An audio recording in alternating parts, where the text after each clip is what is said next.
नमस्कार.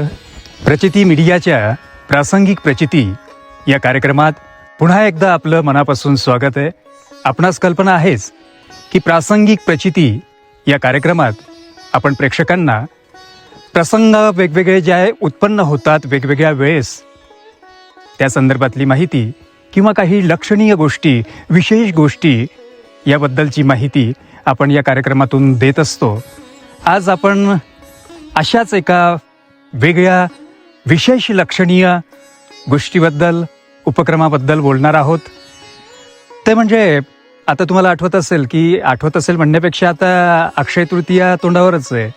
अक्षय तृतीया म्हटली की आंब्याचा रस, पुरणपोळी या सगळ्या गोष्टी घराघरात होणारच. पण त्यातल्या त्यात हापूसला आंब्याचा राजा म्हणतात. हापूस म्हटलं की आपल्याला कोकण आठवतं किंवा केसर म्हटलं की उत्तर प्रदेश, नाही काय? पण आपल्या जळगावातच हा कोकणातला हापूस, हा उत्तर प्रदेशातला जो काही केसर आहे किंवा इतर ठिकाणचा, तर त्याची शेती, त्याचं उत्पादन सुरू केलेलं आहे. म्हणजे अर्थात आमचे अतिशय म्हणजे एक आपल्या परिसरातील शेतकरी, आदरणीय शेतकरी श्री सदाशिव अत्तरदे हे त्यांचं नाव. चिंचोली शिवारात त्यांची शेती आहे आणि त्या शेतीतल्या सुमारे अर्धा ते पाऊण एकर जागेमध्ये त्यांनी 100 आंब्याची झाडे, त्यामध्ये केसर आणि प्रामुख्यानं हापूस यांचा समावेश आहे.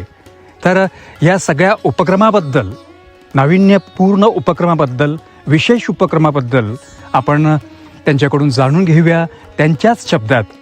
अर्थात आपण या क्षणाला त्यांच्या त्या फार्ममध्येच, म्हणजे अत्तरदे जे फार्म आहे त्या ठिकाणीच उभे आहोत आणि आपण संवाद साधूया श्री सदाशिव अत्तरदे सरांशी. नमस्कार सदाशिव अत्तरदे सर. प्रचिती मीडियाच्या प्रासंगिक प्रचिती या कार्यक्रमात आपलं मनापासून स्वागत आहे. तर कोकणचा हापूस आपण जळगावात उगवत आहात, म्हणजे त्याची शेती करता आहात, त्याचं संगोपन करता आहात, केसरचं संगोपन करता आहात. तर हा सगळा उपक्रम नेमका काय आहे, तर त्या संदर्भात आपल्या शब्दात आमचे प्रेक्षक जाणून घेण्यासाठी उत्सुक आहेत. सर्वात प्रथम मी आपल्या प्रचिती मीडियाला धन्यवाद देतो की त्यांनी इथं व्हिजिट दिली आणि या कार्यक्रमाचा आज गुढीपाडव्याचा सण, अगदी गुढीपाडव्याच्या सर्व नागरिकांना, प्रचिती मीडियाला सर्वांना माझ्याकडनं गुढीपाडव्याच्या हार्दिक शुभेच्छा. आता हे माझं जे क्षेत्र आहे यामध्ये मी हापूस, आंबा आणि काही याचे रोपा लावलेले आहे. त्याला 2 वर्षापासून आपला बाग चालू आहे. अच्छा. याला जे डिमांड आलेली की हे महत्वाचं म्हणजे याचा ऑर्गॅनिक, म्हणजे आता आपण तर पाहतोच आहोत या ठिकाणी की ही सगळी म्हणजे आम्रवृक्ष दिसताच आहे. माझा पहिला प्रश्न किंवा मला अशी शंका येते पहिली की नेमकी या हापूसची आणि केसरची आपल्या जळगाव क्षेत्रामध्ये ही कल्पना, हा विचार आपल्या मनात कसा काय आला किंवा यामागची प्रेरणा काय नेमकी? प्रेरणा म्हटलं म्हणजे आपल्या ह्या भागामध्ये केसरचं आणि हापूस आंब्याचं उत्पादन नाहीये. अगदी जास्ती करून मॅक्झिमम कोकणातच होतं. बरोबर. कोकणाचा आंबा आता जवळजवळ आता निघायला सुरुवात पण झालेली. बरोबर. आणि आपल्याकडे काय आहे, ऊन, टेम्परेचर त्याला मेंटेन करून ऑर्गॅनिक खतं वगैरे देऊन जर त्या पद्धतीने मी तो करण्याचा प्रयत्न करतोय आणि गेल्या 2 वर्षापासून तो सक्सेस पण आहे. आणि त्याला जो भाव मिळतोय तो अत्यंत चांगल्या प्रमाणात मिळतोय. म्हणजे जवळजवळ कोकणातला जो भाव आहे तोच आपल्याला मिळू राहिला आहे. अच्छा. आणि त्यापेक्षा आंब्याचा तर सीझन लेट आहे, पण या ऊन वादळी पावसाच्या आधीच तर कैरीला 400 रुपये किलो भाव भेटू राहिला आहे. आता मी गेल्या हप्त्यात 440 किलो कैऱ्या विकल्या 400 रुपये भावाने. अच्छा. 15 दिवसापूर्वी विकल्या त्याही 400 रुपये. म्हणजे प्रतिसाद अतिशय उत्तम प्रकारचा आपल्याला लाभतोय. मला सांगा, संगोपन तुम्ही कसं करता याचं नेमकं थोडक्यात सांगा. याचं काय संगोपन म्हणजे मी काय केलेलं आहे, आपले जे शेणखत असतं, हे शेणखत आहे, हे शेणखत टाकलेलं आहे. अच्छा. आणि ऑर्गॅनिक कृषी प्रदर्शन भरतं. आपल्या कृषी प्रदर्शनामध्ये जे आहे त्यातलं मी ऑर्गॅनिक लिंबू, आपलं हे कडुलिंबाचा पाला, तो गरम पाणी उकळून घ्यायचा. त्याचा जो अर्क आहे तो याच्यावर फवारल्यानंतर याची जी हे आहे ही बुरशी, त्याला अच्छा फुलोऱ्यावरची बुरशी नाहीशी होते आणि मधमाशांना ते पोषक वातावरण तयार होतं.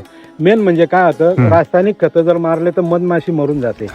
याला खरं जर गोळाई पाहिजे असेल आणि आपल्या झाडाचं संगोपन जास्ती करायचं असेल तर मधमाशी येणं खूप गरजेचं आहे. बघा, म्हणजे मला प्रेक्षकांना सांगावंसं वाटेल की मधमाशीला आपण घाबरतो, पण मधमाशी या आम्रवृक्षाच्या संगोपनासाठी सुद्धा अतिशय उपयुक्त आहे, हे यांच्या शब्दात आपल्याला समजतंय.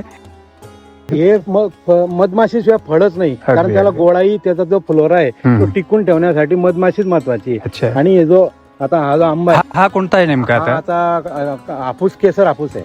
अच्छा, केसर हापूस आपण बघू शकता. म्हणजे उंची बघा आणि या म्हणजे वृक्षाला लागलेली ही फळं बघा. वय काय असेल साधारणतः झाडाचं? त्याचं 8 वर्षाचं वय आहे. अच्छा अच्छा, 8 वर्षात या उंचीची. आणि त्याचे हे दरवर्षी आता येतही हो, उत्पादन. आता ह्यो काढणीवर आलेला आहे. हा आता हे कसं काढणीवर. काढतात, हम्म. याचा जो गाभा आहे हा इथं खड्डा पडला हम्म. का इथून 2 इंचावरून काढायचा. म्हणजे याचा चीक याला जर लागला तर पूर्ण आंबा खराब होऊन जातो.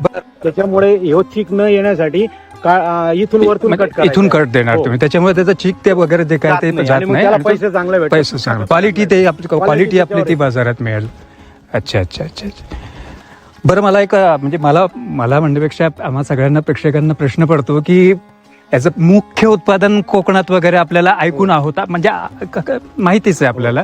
तर तिकडच्या आंब्याच्या चवीत आणि आपल्या या फार्ममध्ये, अत्तरदे फार्ममध्ये लागलेल्या आंब्याच्या चवीत काही फरक किंवा काय? फरक तर काही जाणवत नाही तसा, कारण कलर आणि ते तर सेमच आहे. त्याचे कंटेंट जर पाहिले आपण तर फक्त याचा एकच आहे की तो 1 महिना आधी येतो आणि आपण 1 महिना लेट जातो. अच्छा अच्छा, फक्त हा फरक आहे. बाकी हवामान कसलं तरी म्हणा, आपण हा फरक आहे पुढे मागे एवढाच फक्त विषय, बाकी चवीत वगैरे काहीच फरक नाही. काही. तर अजून आता म्हणजे अतिशय प्रशंसनीय हा उपक्रम आहे निश्चितच. तर ग्राहकांना म्हणजे जे हे घेतात आपल्याकडून जाणकार हापूस किंवा केसरचे, तर त्या ग्राहकांना आणि तुमच्यासारख्या या उपक्रमास करण्यास उत्सुक असलेल्या इतर शेतकऱ्यांना आपण काय सांगाल? अशी जर ऑर्गॅनिक शेती जर सर्वांनी केली तर त्याला 2 पैसे भाव देणारे खूप आहे. नाही, ऑर्गॅनिक तर बऱ्याच म्हणजे त्याचा प्रसार बऱ्यापैकी झालाय, पण हापूस आणि केसर अच्छा, या शेतीबद्दल काय सांगाल तुम्ही? हापूसपेक्षा केसर सर्वात जास्तीत जातो.